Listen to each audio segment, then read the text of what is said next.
Hello, my name is Kirsten Tibballs and I'm creating for you a Bundaberg spiced ginger beer pudding. It's one of my favourite recipes. We're going to start with the ginger beer caramel.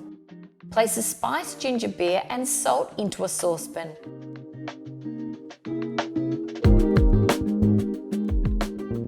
Bring to a simmer and reduce the liquid to 100 grams. Set aside to cool. In a medium saucepan, heat the sugar 1/3 at a time until it dissolves and fully caramelizes before adding the other 2/3.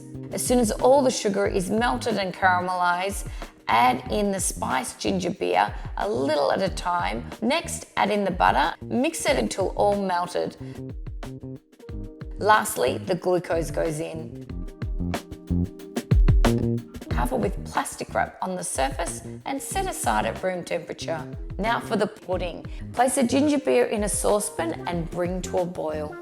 Place the dried fruits in a bowl with the baking soda and pour the hot spiced ginger beer on top. Allow to sit for 20 minutes.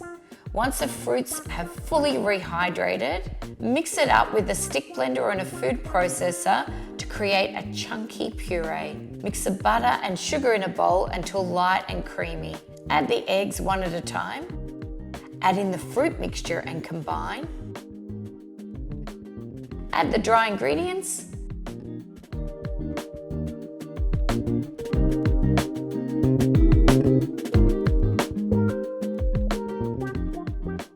Pour the mixture into the prepared tin. Bake at 180 degrees for 30 minutes. Unmold the cake onto your serving plate.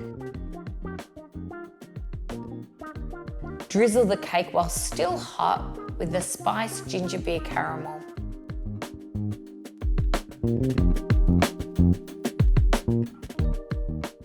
What's not to love about this beautiful spiced ginger beer pudding? It is one of my absolute favourites and I guarantee you're going to love it.